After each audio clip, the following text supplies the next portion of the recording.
வைகாசி மாதத்தில் வரக்கூடிய அமாவாசை திதி அப்படின்னு சொல்லலாம். வைகாசியோட கடைசி நாள் மற்றும் இது ஆனி மாதத்தின் முதல் நாளில் இந்த அமாவாசை திதியானது இருக்கிறது.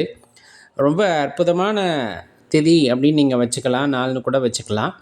இப்போ முன்னோர்களுக்கு செய்யக்கூடிய வழிபாடு அப்படிங்கிறது ரொம்ப முக்கியமான விஷயம். அதுலேயும் தர்ப்பணம் கொடுக்கறது அப்படிங்கிறது ரொம்ப சிறப்பு வாய்ந்தது.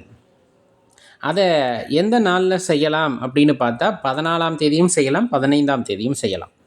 14 அமாவாசை திதி நிறைந்திருக்கின்ற நாள். 15 அப்படிங்கிறது மாதப்பிறப்பு, தமிழ் மாத பிறப்பு. ஒவ்வொரு நாளும் முன்னோர்களுக்கான தர்ப்பணத்தை செய்யலாம் அப்படின்னு சொல்லுவாங்க இல்லையா? அந்த வகையில் இந்த 2 நாளுமே நீங்கள் முன்னோர் வழிபாடு செய்கிறது அப்படிங்கிறது ரொம்ப சிறப்பான விஷயம். அதை தாண்டி சில சிறப்புகளை நம்ம இந்த பதிவில் பார்க்கலாம். இப்போ அமாவாசை திதி எப்போ ஆரம்பித்து முடிகிறது அப்படின்னு பார்த்தா 14ஆம் தேதி காலையில் 11:51க்கு ஆரம்பிக்கின்ற இந்த திதியானது 15ஆம் தேதி காலையில் 9:29 வரையிலும் நீடித்திருக்கிறது. இதுதான் இந்த அமாவாசை திதி அப்படிங்கிறது. அப்போ தர்ப்பணம் கொடுக்குறவங்க இந்த காலகட்டங்களில் கொடுக்கறது அப்படிங்கிறது சிறப்பு. இல்லை அடுத்த நாள் காலையில் 9:29க்கு மேலே கொடுக்கலான்னா நீங்கள் 12 மணி வரலும் கொடுக்கலாம். காரணம் அந்த மாத பிறப்பு அப்படிங்கிறதுனால முன்னோர் வழிபாடு செய்கிறதுக்கு உகந்ததும் கூட. இப்போ தர்ப்பணம் கொடுக்க முடியவில்லை முன்னோர்களுக்கு அப்படின்னா வேறு என்னெல்லாம் செய்வோம் அப்படின்னு பார்த்தா படையல் போட்டு வழிபாடு செய்வாங்க.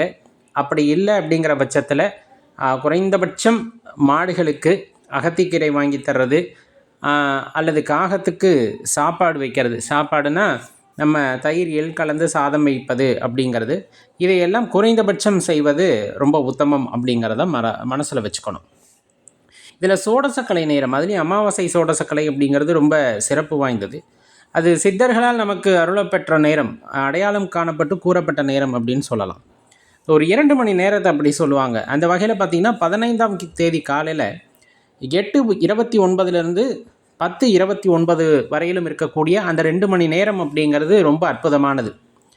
பெரும்பாலும் அந்த திதியில் சின்ன மாற்றம் நிகழும் போது ஒரு சின்ன அதிர்வு இந்த பிரபஞ்சத்திலே அப்படியே மெல்லியதாக உணரப்படும் அப்படின்னு சொல்லுவாங்க. அந்த பல்லி இருக்கு இல்லையா, அதோட கால்களில் கூட அந்த உணர்வை அது உணரும் அப்படின்ட்டு சித்தர்கள் சொல்லுவாங்க. அந்த அதிர்வு ஏற்படக்கூடிய நேரத்திலே நாம் என்ன மனதார வேண்டிக் கொள்கின்றோமோ, எது வேண்டுமென்று வேண்டிக் கொள்கிறோமோ அது கண்டிப்பாக நடைபெறும், அது கிடைக்கப்பெறும் அப்படிம்பாங்க, சத்தியத்திற்கு உட்பட்டு அப்படின்ட்டு. அப்போ அவ்வளவு சிறப்பான அந்த ஒரு நேரத்தை தவற விட்டுறாதீங்க அப்படிங்கிறதும் தான் நம்முடைய வேண்டுகோள். அதுவும் இல்லாமல் அமாவாசையில் செய்யக்கூடிய அடுத்த முக்கியமான விஷயம் அப்படின்னா காவல் தெய்வ வழிபாடு அப்படிங்கிறது.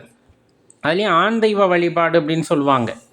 நம்ம முனியப்ப சுவாமியாக இருக்கலாம், கருப்பண்ண சுவாமியாக இருக்கலாம், சங்கிலி கருப்பு சுவாமியாக இருக்கலாம். இந்த மாதிரி தெய்வங்களை வழிபடுவதற்கு ரொம்ப உகந்தது அப்படின்னு சொல்லணும்னா இந்த அமாவாசை திதியை சொல்லுவாங்க. நல்லெண்ணெய் விளக்கு போட்டு நம்ம வழிபாடு செய்கிறது மிகவும் உத்தமம் அப்படிங்கிறத தெரிஞ்சுக்கணும்.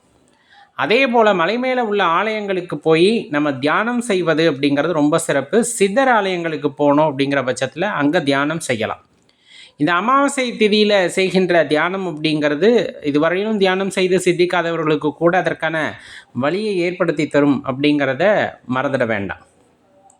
அன்னதானம் செய்கிறது அப்படிங்கிறது ரொம்ப சிறப்பு. இந்த மாதிரி பல்வேறு விஷயங்களுக்கு ரொம்ப உகந்ததாக கருதப்படுவது தான் இந்த அமாவாசை திதி. அது நம்ம ஏற்கனவே சொன்ன மாதிரி ஞாயிற்றுக்கிழமை காலையில் 11:51க்கு ஆரம்பித்து திங்கட்கிழமை காலையில் 9:29 வரையிலும் நீண்டு இருக்குது அப்படிங்கிறத மறந்துடாதீங்க. அமாவாசை திதியில் பெரும்பாலும் பார்த்திங்க அப்படின்னா இந்த முகசவரம் செய்வது, முடி வெட்டுவது, நெகம் வெட்டுவது, இந்த மாதிரி விஷயங்களை செய்ய வேண்டாம் அப்படின்னு சொல்லுவாங்க. அதே வகையில் ரொம்ப நீண்ட தூர பயணங்களை செய்வதை தவிர்த்து கொள்ளுங்கள் அப்படின்னு சொல்லுவாங்க. வெளியே சென்று சாப்பிடுவதையும் தவிர்த்து கொள்ளுதல் நலம். ஏன்னா வீட்டில் இப்போ நீங்கள் விரதம் இருக்கீங்க அப்படின்னா வெளியே சாப்பிட வேண்டாம் அப்படின்னு சொல்லுவாங்க. சில விஷயங்கள் கோலம் போட மாட்டாங்க வீட்டில். இந்த மாதிரி விஷயங்களை கடைபிடித்து வரும்போது நல்ல பலன்கள் நமக்கு உண்டாகும் அப்படிங்கிறத தெரிந்து கொள்ள வேண்டும் நண்பர்களே. மறக்காமல் இந்த பதிவு உங்கள் நண்பர்களோடையும் உற்றார் உறவினரோடையும் பகிர்ந்துக்குங்க. நன்றி, வணக்கம்.